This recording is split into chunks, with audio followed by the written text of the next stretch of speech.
The Rise Today Inspirational Podcast is brought to you by two relentless health warriors, Dr. Erica Harris, an empowered mindset health expert who is the passionate founder of RiseToday.com, and Megan Hubner, an entrepreneurial marketing strategist and founder of Hubner Marketing. These two inspirational forces have truly thrived through adversity and are here to empower you to do the same. Together, they serve to open up the conversation about hardship and to move you to greatness through your adversities. Learn more at risetoday.com/podcast. Now, let's get started. Let's rise today, right here, right now. It's a good day. Hello, everyone. It's Megan Hubner here with RiseToday.com, Rise Today Inspirational Podcast. We are so happy to welcome you to episode number 8. Erica, can you believe that when we started this project a few months ago, we're already on episode 8? So exciting, Megan. I've just had the so best exciting. Time. Yeah. Yeah, it's awesome. You know what? We want to say thank you guys to all of the listeners that we have. You know, we can tell that there are people coming in from across the world, and that was really the mission that we really wanted to start and the groundswell that we wanted to create when we started this podcast. So we hope that you have loved the diversity in the different topics that we've talked about, in the different guests that we've featured, and we are really thankful that you're here to join us on day 8 today. So good morning, good afternoon, good evening, wherever you are in the world. I hope you get a lot out of this episode, and we are really excited to bring to you our guest for today. Go ahead, Erica. Hello, risers. Hello, thrivers. Welcome back to the podcast. We are so happy to have you with us. Dr. Erica Harris here with you today. I'm very humbled and very honored to welcome our incredible guest today, who will share her powerful and emotional story of serving as a victim of domestic violence and rape from the ages of 14 to 21. She's endured ongoing, relentless physical abuse, mental abuse, sexual abuse, verbal abuse, social abuse, and emotional abuse. She now shares her story openly to give courage to others and strength to escape similar situations. She strives to serve as a voice for current victims and to ensure these victims don't feel alone. We humbly welcome you, Natasha. Thank you for having me. It's a pleasure to be on the podcast today. Thank you so much, Natasha. Now, we understand that you reside between both Perth and New York City. Tell us, where are you calling in from today? Today, I'm currently in Perth, Australia, until the borders open due to COVID. Right. So yeah, that's where I am right now. Well, welcome. We're very happy you're here with us today.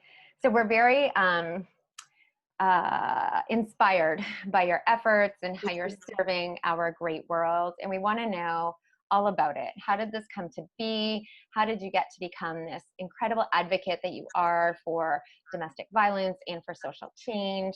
How did you take on this role? Take us back to when you were growing up at this age of 14, and even maybe before. If you can set the stage of your childhood years beforehand, that would really be great. Of course. So growing up, I had, a difficult childhood. My father was an alcoholic, so there was, I was basically subjected to verbal abuse within the home when he would obviously have too much to drink, as is common in a lot of childhood homes. So that was like the first kind of,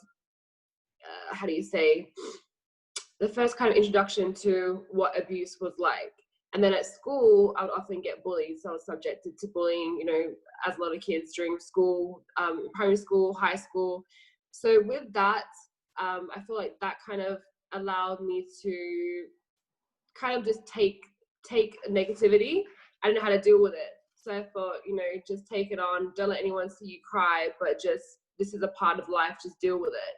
Which obviously then kind of, along with other factors, led me to getting into my first relationship at the age of 14, thinking that, this guy was amazing, really sweet, loving, something that I wasn't used to really receiving, this kind of emotions and affections and stuff like that. Obviously opened up to him, and then he could see where my weak spots were, obviously having been bullied, being subject to verbal abuse, and basically manipulated the situation, controlled me, took everything to the advantage. From there, basically within the first 8 months was when I first experienced the first sign of physical abuse. And obviously back then I thought, he would change. He said, sorry, it won't happen again. As the years progressed, it became a norm.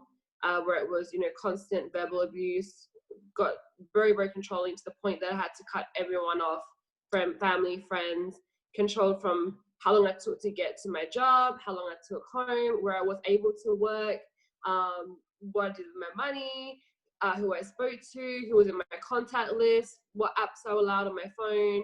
Everything was controlled. And basically the physical abuse got to a point where it was like, not just a slap here or there, it was like, put me in a corner, I'm literally a punching bag, and would just kick, punch, throw me through glass windows. A lot of different things happen. The sexual abuse got to a point where I was like, I don't want to sleep with you. I'm not in that mindset, and I'm just don't want anything to do with you at this point, the way you're treating me. And it was just forced upon me. Multiple times I've had, like I said before, many interviews, I've had objects inserted inside of me, just things that would put me through life-threatening situations. It got to a point where I was actually 20 and I was like, this is not the life I want to live. I deserve better than this. At that point, we had actually had a mortgage together, so I couldn't just walk away. In order to actually get my name off the property, I had to have about $30,000, which I did not have at 20 years old. So we actually put the house on the market for sale. It took a whole year for that house to sell. That was a whole year that I had to pretend that I still loved this man, that I still wanted to be with him in order for him to agree to sell the house. And then, I left when I was 21. It took me until I was about, it was 2017. I think I was 26, 27, if I'm not mistaken. And that was when I first spoke out. It took me 5 or 6 years to heal from that, not with feelings I had for him, just what he had put me through, what I had dealt with, and trying to get over those traumas, learning to trust other people again, knowing that, not everyone is the same, regardless of that one person, learning to love again, learning how to be myself again, and to further grow from that. I basically thought, how can I get my message out? And this is a story that family and friends had no idea about. So I thought, let me make a YouTube video. And I don't even have a YouTube following. I just thought, make a YouTube video, share that on, Facebook and Instagram, and whoever needs to see it will see it. Not knowing when I made that video that it would be seen by so many people around the world. And the feedback was amazing. It was just like, I want to be you. I see you on Instagram, happy, outgoing, very outspoken. I want to be like you, but I'm going through what you went through. So from there, my whole intention was really just to be a voice for other people. Like I always tell people, I'm not a psychiatrist, I'm not a counselor. All I can do is speak on my trauma and my pain and try to help you and try to advise you and make you understand that what you're experiencing is not okay. What you are living in is domestic violence. There are multiple forms of domestic abuse, and trying to educate people on that. And as I said, try to be that person that they can lean on and know they're not alone. Because obviously when you are so controlled and you're closed off from everyone, having that one person can make a big difference. And that's something that I didn't even have. So I just really tried to do whatever I can to help as many people as I can. The social issue aspect comes in as well. I thought that a lot of issues are not being spoken about back then as much on Instagram and other platforms as they are today, such as, bullying, body positivity, self-love, trying to find your identity amongst today's, society pressures and beauty standards. That wasn't something that I struggled with for so many years. That took me a long time to really accept and go through that journey amongst many other women and men around the world, and other issues like, racism, discrimination. So I thought, let me speak my truth, speak my story. And then my website's formed around having others speak their truth about whatever issues they've gone through and dealt with, any adversity, that will also help inspire and give strength and courage to others that need to hear their stories too. You are such an inspiration, Natasha. Your beauty just shines through from inside to out and through every word that you share. And I am just so inspired by your words. Tell us, take us back to that first moment when you said he first slapped you. How did he respond after? How did you stay the course? Did you feel that this was acceptable at that time? How did you move through this? Yeah, so what happened is we were in the city. It was like a weekend. We were going shopping, and there was a group of guys that were nearby us, and I recognized one of them that caught my school, like my after school bus home. So I started looking at us. He recognized my boyfriend at the time, and he was just staring, and I was trying to kind of suss out, what are you trying to say? Like, why are you looking my direction? What are you trying to say? So then he basically thought that, oh, I was checking out this guy and, you know, I wanted him or whatever else. And I said, I have no interest in that person. I don't know who that person is.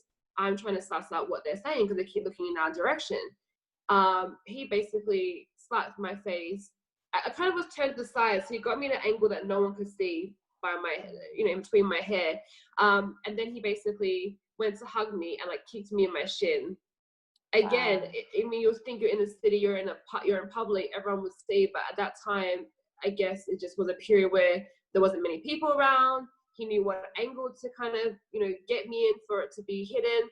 So my initial reaction was protect him. Don't let anyone see. Don't cause a scene. While I'm in so much pain, you know, wearing a skirt, it's summertime, and I've got this massive, you know, welt forming on my leg. I'm in so much pain that I'm like trying not to drop to the ground, but still trying to protect him. I just burst out crying. I just said, you know, that wasn't called for. I don't know why he did that. I basically walked off. I left him. I walked off, and he followed me for a bit, tried to call me. Long story short, you know, he apologized, said he was really sorry, said that he got a bit jealous, and I said, you know, that's not okay. I gave you no reason to, there's no excuse to even attack me. Second, I gave you no reason to think anything. So whatever excuse you have is not valid. He apologized, obviously. Then I thought, you know, forgive him. It's not going to happen again. But yeah, I was wrong. So in that moment in time, when you look back on what you know now, do you think that was, you know, for someone who's in an early sign of a relationship and things, like, is this an early warning sign? What were some of the early warning signs that you think this was not the life that you were kind of trying to create? Definitely. I mean, you know, anyone that's trying to constantly break you down, verbally abusing you, telling you you're not good enough, telling you, you know, you're ugly or no one wants you, or trying to hit you in any way, shape or form, whether it's a slap or, you know, I mean, even if you just flick your hand, there's no excuse. Oh, I just slapped you because of this, or I just kicked you because of that. There's no excuse whatsoever. And some people say like, oh, that's my husband. Like maybe he was just trying to, you know, educate me, or maybe I did something wrong. No, there's no excuse whatsoever. And that's what I try to tell women, that doesn't matter if it's your boyfriend, your husband, doesn't matter how long you've been with a person, that is not okay behavior. Yeah, Tell us about this. I like that. Yeah, so much. Tell us about the strengths that you needed to rely on and pull out, and tell us about the strengths that you acquired on this journey of finding that strength to escape and pretending for this year and creating your plan, which was had to be very strategic, it sounds like, right? Like this whole year-long plan to sell this house, and very strategic in nature to be able to escape. So tell us a bit about how you found the strength within to do so. At that time, it was in a very low point in my life, because obviously he had broken me down to, I mean, how I am today is not how I was back then. I was very closed off from everyone. I wasn't allowed to speak to anyone at all. So I felt so alone. I felt like this really as good as my life is going to get. Is this the end? I literally feared for my life, because I know that if I stayed in that relationship, I wouldn't be alive today. So here I am, freeing from my life, thinking like, I need to get out. But when I had mentioned about selling the house, he said, I'll never let you leave. So I thought, okay, I'm stuck. No one can help me. No one can pull me out from the situation. Plus, I'm an adult. I need to do this for myself. I got myself in this mess. I need to pull myself out. So I basically had to manipulate him, play his game in order to try and get out. One, I'm a very bad liar. So trying to actually pull that off was really hard. So I basically made him think that I couldn't afford my part of the house. So we would pay 50-50 for the mortgage. So I opened another bank account, and every week that I got paid, I would transfer literally 3/4 of my salary into that other account, which he didn't know about.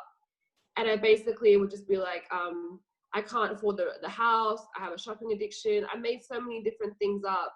I had friends like give me their receipts of stuff they bought with their clothes, just to kind of make him believe that this was what I was doing with the money.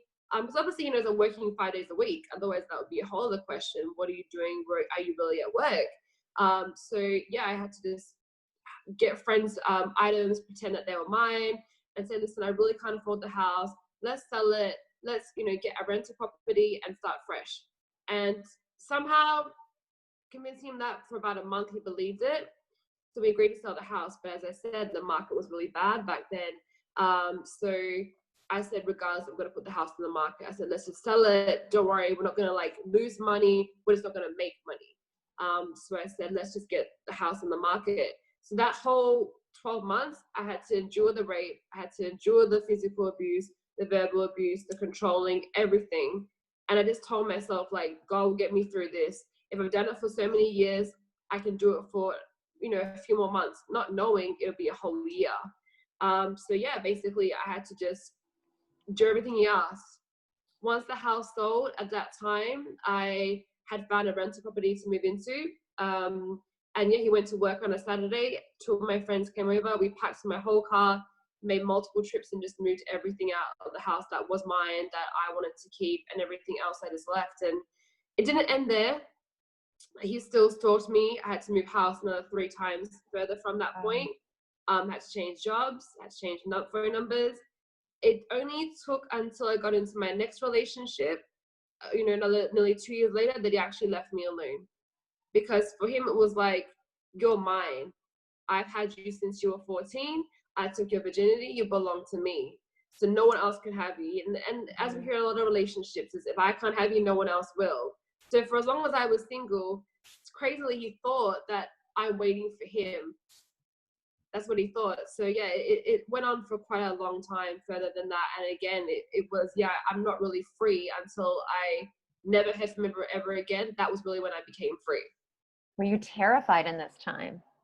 Yes, because I was working at the airport at that time. So I would do 12-hour shifts. So I would work like 6 p.m. to 6 a.m. or 3 p.m. to 3 a.m. I would come out of that 12-hour shift exhausted, walking in the car park. It's dark, obviously lit up, but it's dark. Wondering, are you behind me? Are you following me? Are you down the street somewhere? And there was times that he was.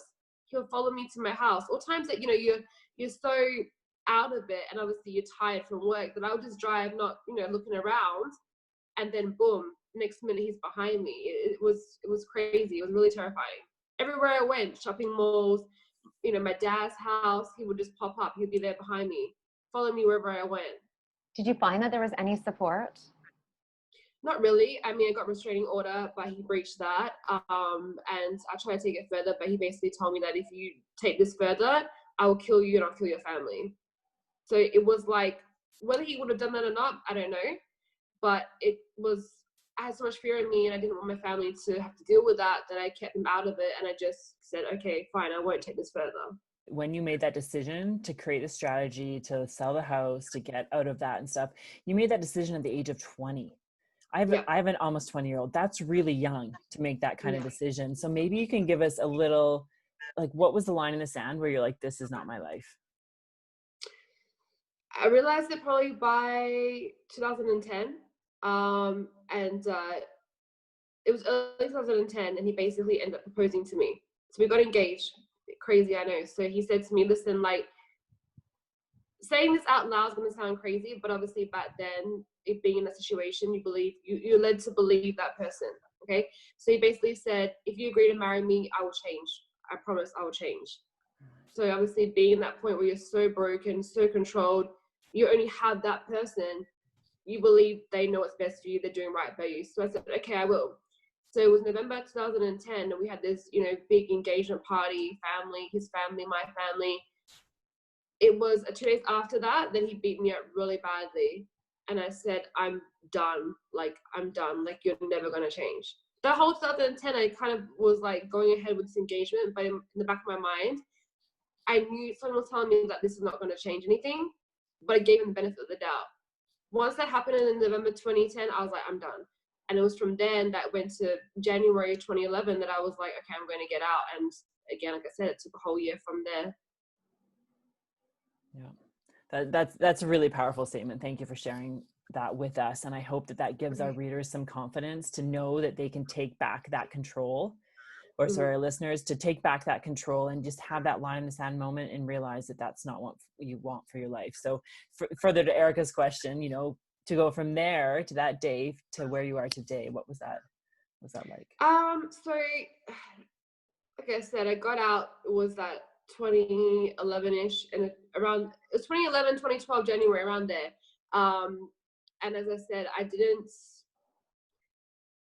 hadn't told my family. Like when I went public on YouTube in 2017 was the first time that like my family really knew what I'd gone through.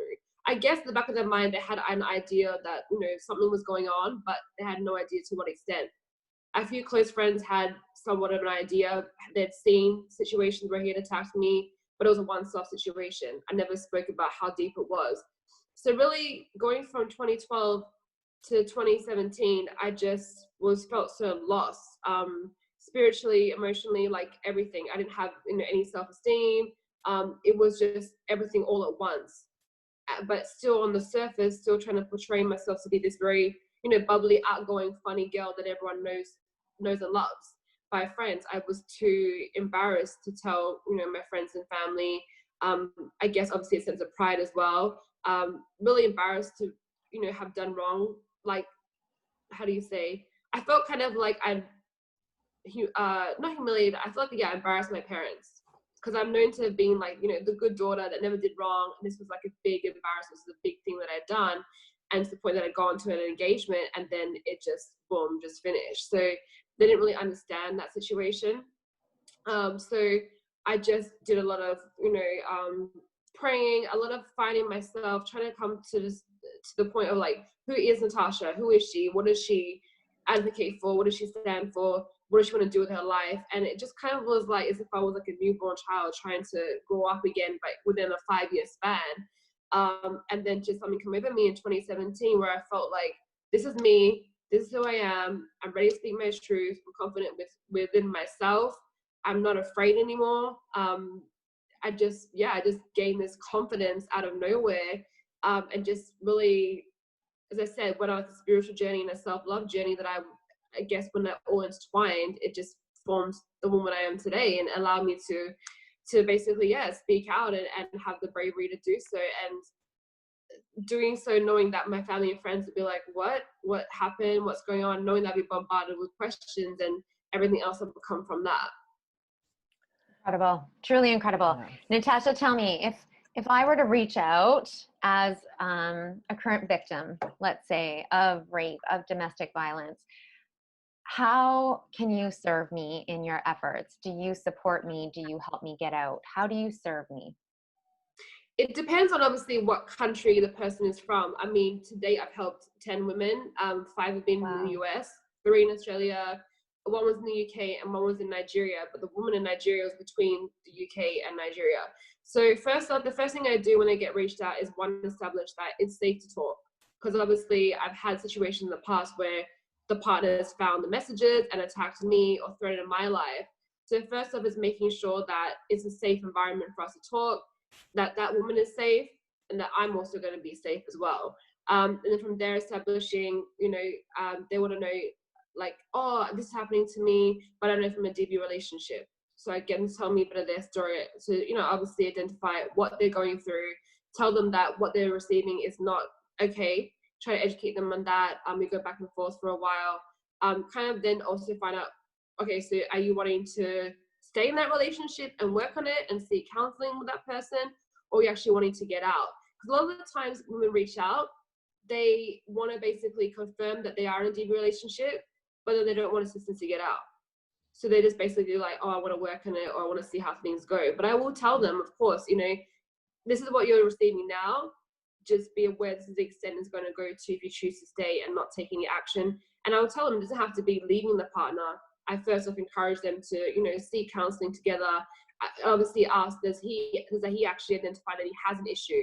Does he acknowledge that what he's doing is wrong? How is his emotions? How is he when he tries to apologize or when he's done something to you, to really, get them to first identify if he himself knows that there is an issue at hand. Because I feel like obviously when that person is, abusing you and they themselves think there's nothing wrong with it, they themselves are not willing to get help, they themselves are not willing to identify that there is a problem, it's really telling you point blank there where their mindset is at, and then it's not going to change. So if you're choosing to stay, you're basically telling that person that I allow you to treat me this way.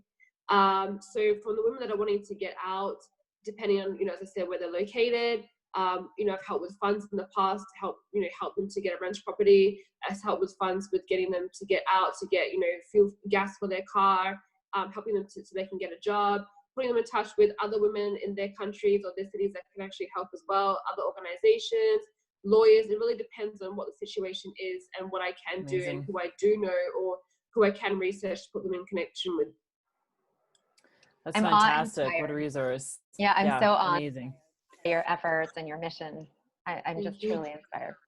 So Natasha, you have quite a big following on Instagram. So obviously your message is really resonating with people, which is incredible to see because you are bringing so much awareness.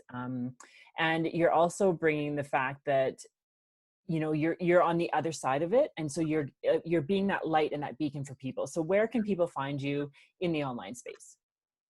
I get contacted all over the place. So whether it be by Instagram private message, I've got my phone number on there as well. I've got a separate number. So what's your Instagram handle? Instagram, sorry? What's your Instagram handle for people? Natasha_Medlar, which is just my first name and last name. And then from there, you can actually press email or call. So you can either text me, contact me via there, or email me. Obviously, same name on Facebook. Also details of connection via the website. So usually, it's via email, call, text, WhatsApp, or Facebook. Fantastic. And I am very excited to share that Natasha will soon be found on the risetoday.com website as a new coach on our site to serve anyone in need in this arena. And we're very honored. Fantastic. Natasha, can you leave the audience today with something tangible that they can do? Now, you mentioned spirituality, you mentioned mindfulness. There's a lot of work you've done between the age of 20 to where you are today. So can you leave them with a recommendation of a podcast that you love, or a meditation, or a book, or something tangible that they can start today to just rediscover the person they are? So for me, I'm not someone I don't smoke and I don't drink. So for me, I didn't have that as an outlook to go to, like a lot of people do, to cope with their issues that they might be dealing with. So for me, I've always been a very faithful person. Okay. So whether it's religion, whether it's just, if you have a spiritual belief, whether it's yourself, I feel like you need to believe in something. If you don't have anything to believe in, I feel like you'll constantly be stuck in this mindset that I'm not good enough. This is my life. I don't deserve better, and just very negative. Whereas if you have something to believe in, like I said, whether it's God, whether it's spirituality, whether it's yourself, I feel like that can help give you the strength and courage you need to really recognize your worth, recognize your power in order to progress forward and to move out of a situation. Also things like daily affirmations, they also work as well. So, you might have someone in your ear constantly breaking you down.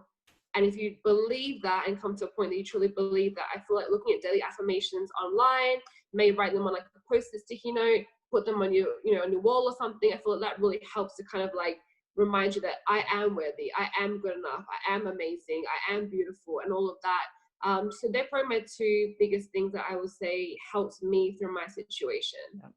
That's fantastic. That's a great recommendation. So great. And I think a lot of this could really tap into education in the earlier years, right? Getting into the schools and talking about what's acceptable and not acceptable in relationship, and educating young women in this regard almost preemptively, right? And I think that would be such a powerful force as well. Amazing. Definitely. I feel like when you're in that, when you're, especially high school, this high school love, you get so, is it engrossed? You get so entangled, in relationship, all wrapped up. Yes. All wrapped up. And then you kind of just feel that's what happened to me. I was so wrapped up, and I, kind of at times felt very, neglected and abandoned at home, that I wasn't receiving the love that I was looking for. So when this person gave it to me, I was like, this is what I've been wanting. This is what I've been looking for. So that when the abuse started, I kind of was like, oh, I'll just let it go because he's very loving to me. Or he just, did it because he loves me. I kept making excuses for that. So I feel like if we're educated at a younger age when this is happening, and when you get into first relationships, you acknowledge okay, this person does not love me, or this person does not care for me, because if they did, they wouldn't actually treat me this way. Mm-hmm. Yeah, absolutely. Very, very powerful, Yeah. very true. Well, thank you so much for sharing your story with us today. You know, if you are listening today and this has really hit home for you, or it hits home for someone that you know, sort of in your circle and things like that, please share the message, share Natasha's feed. You know, I think the point that she talked about with the daily affirmations is that every single person listening today, that you are worth it. The I am affirmations can be so powerful for yourself. Stand in front of the mirror and say them to yourself. I am worthy. I am beautiful. I am grateful. I am loved. And really truly hone in and listen to yourself and believe that self, because we want you as the listener to really feel empowered by this message today. Natasha, thank you so much for opening your heart, and thank you for your global mission, really. Thank you so much for having me. I'm humbled. Thank you, Natasha, so much. All right, you guys, that wraps up episode number 8 today. Thank you for tuning in. If the message has resonated with you, please make sure that you like, share, comment, subscribe. You know, let's get our message out there to the world so that everyone can feel the sense of empowerment, overcoming adversity, and that type of thing. So, if you yourself have a powerful story to share with our listeners, please do not hesitate to reach out. We want to connect with everyone all across the world to make everyone feel connected and not alone on their journeys of hardship. So let's open up the conversation and let's share the power that lies in our stories, just as Natasha did today. Thank you again, Natasha. Thank you. It's gonna be a good day. Thanks so much for joining us today. Take this inspiration forward. Learn more at risetoday.com/podcast. And please do help us in our mission to spread hope, inspiration, and positivity by encouraging those in your circle to join us and to tune in for our next show of inspiration coming soon. Please contact us if you have a powerful story to share with us to inspire the world.